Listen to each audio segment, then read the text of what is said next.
This is wild. This is really wild.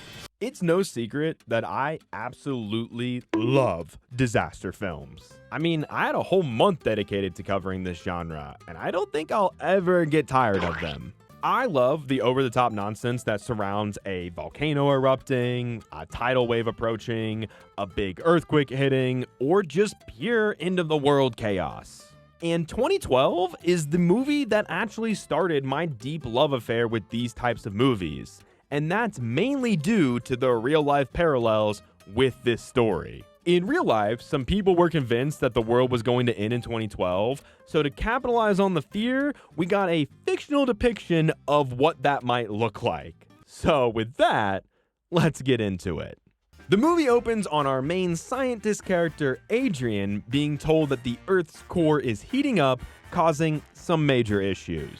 Like always, when the world is ending, good old America is leading the charge, with Danny Glover's president informing the other countries. We then meet our everyman character for this plot, and he's a failed author who drives a limo. He is also divorced, his ex-wife has a new lover, and his kids don't respect him. So basically, every cliche trait for these movies rolled into one guy. His name is Jackson, and he's driving 16 hours from Los Angeles to Yellowstone, where the government is performing some tests, because he wants to take his kids camping over the weekend. Kinda hard to enjoy camping over the weekend when half of your weekend is going to be driving 16 hours. And how he discovers that the government is doing tests is by completely ignoring a fence from the government and wandering around until they're picked up by the army. Adrian and Jackson have a really bizarre interaction where Jackson interrogates Adrian. I don't see how that's allowed. I mean, what's going on here? We're geologists. Do you usually go digging with machine guns?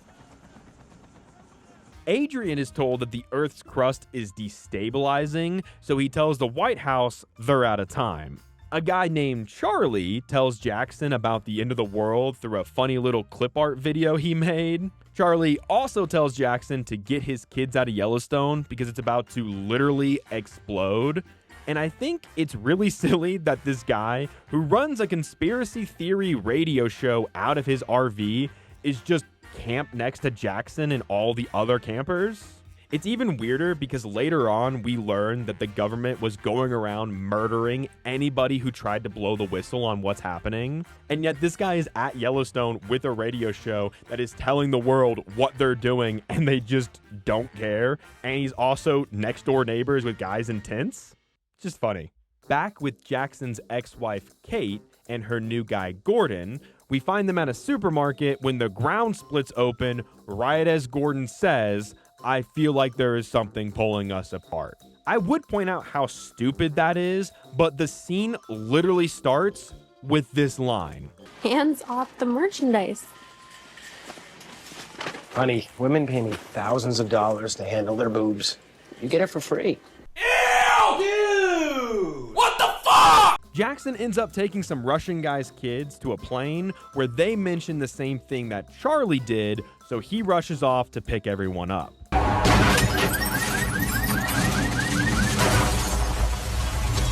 Sorry. Yeah, that's how the epic destruction of LA kicks off. 2012 is secretly a comedy, and it's only a secret to the movie. Hold on to those eggs, dear.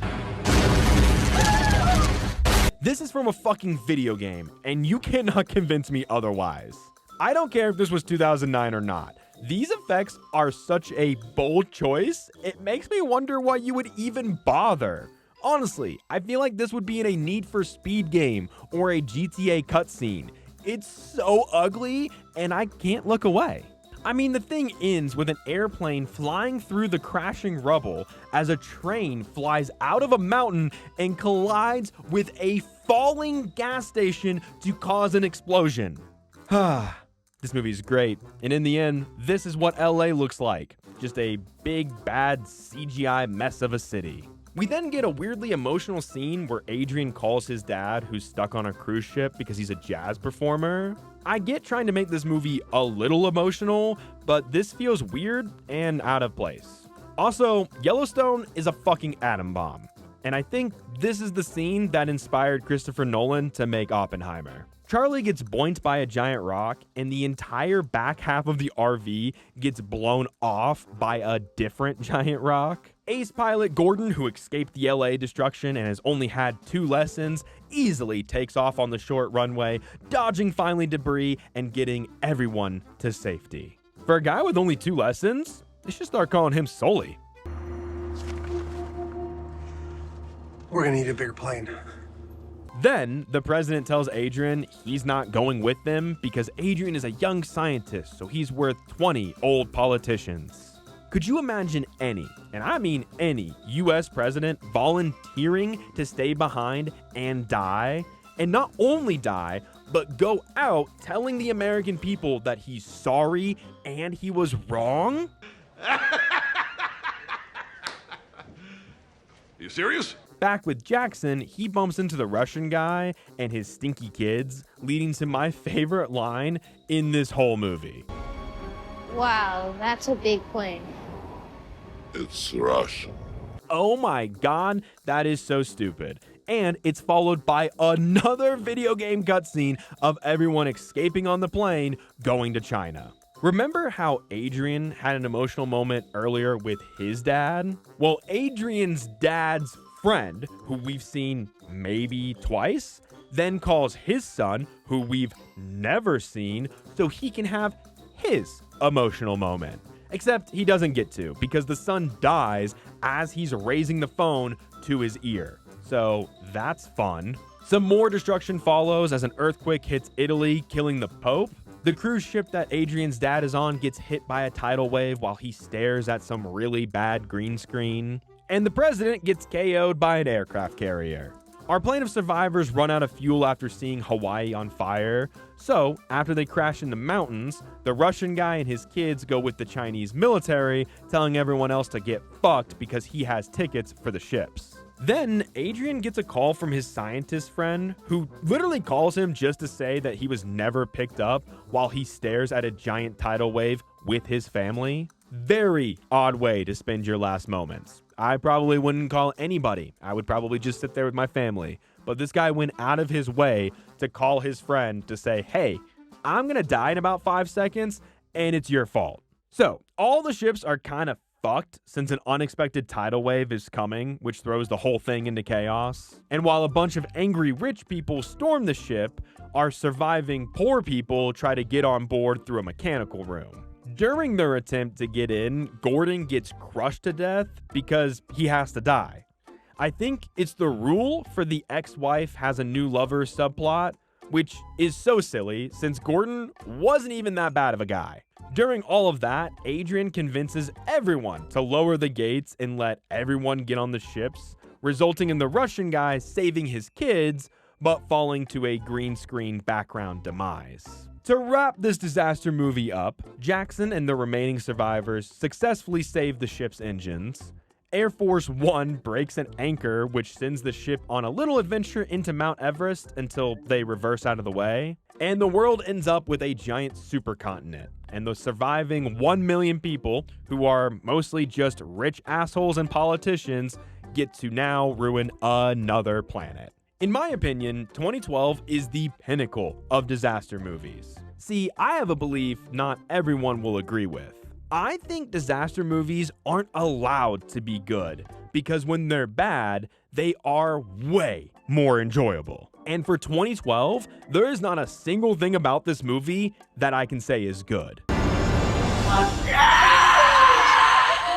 It doesn't matter though, because the terrible CGI, bad acting, horrible writing, and overall stupidity of the plot are what I personally love. Multiple times in this movie, they lean into the fact that the Mayans were right, and people talk about how the Mayans were more prepared for the end of the world than we were. Or how Adrian brings Jackson's book that only sold 400 copies on the ship with him, and that book is about a group of survivors on a ship. I can't tell if this movie is being this on the nose about things on purpose, or because it's just so dumb. For instance, at the end of the movie, the captain of the ship says that arks 6 and 7 are going to join their course shortly. You mean the arks that the movie said weren't ready, and the last time we saw them, they were in a hangar with no one on board? There's this whole point of contention between some characters when they find out that only 3 of the original 8 arks are ready to go. So where the fuck did 6 and 7 come from? I do really love how Charlie has this little homemade video about what's going to happen, and in that video, he insults Einstein. There's also a kid actor in this who I recognize for once. Jackson's son is played by little Sean Spencer. If anyone hasn't seen the show Psych, I can't recommend it enough. This has been and always will be my favorite show of all time. It's not relevant to anything with this movie, but I just wanted to tell you. And I appreciated the blink and you'll miss it product placement for Vault. Does anyone else remember Vault? I liked Vault. Vault. Drinks like a soda, kicks like an energy drink. Vault, get to it! Now, I didn't expand on this during the plot, but the big thing that saves the day at the end are these giant boats. However, throughout the events of the movie, we're supposed to believe that these mysterious ships being built are spaceships. So when it's shown to be these boats, it's supposed to be a big twist. At one point, our characters see helicopters taking 2 of every animal. Why are you doing Noah's Ark, Roland Emmerich? That's a really weird choice. Also, the only people that are now left on Earth are either the mega wealthy or politicians. I think I'd rather go out like Charlie over living in a world where only rich assholes are left. That honestly sounds fucking awful. It is super funny though how Adrian keeps getting mad at everyone because they're not prepared for his predictions, even though all of his predictions are completely off. You can't get mad that people planned for something to be done if your info ends up then being wrong. Like when he arrives at the boats and learns that one was damaged by an unexpected earthquake, his reaction is to yell at the person who told him that. That's not how that works, Adrian. For a scientist, you're kind of dumb. At least his final tidal wave counter was accurate down to the second. 2012 is such a stupid and funny movie because it's probably the most over-the-top, end-of-the-world movie I've ever seen. Other ones like Greenland, Don't Look Up, and I guess Armageddon, they all take a more grounded and serious approach to the end of the world, which can work, but I'll always prefer delicious garbage like 2012. When you are bold enough to put effects in your movie that belong in a PlayStation 2 cutscene, you get the golden trophy of disaster films in my book.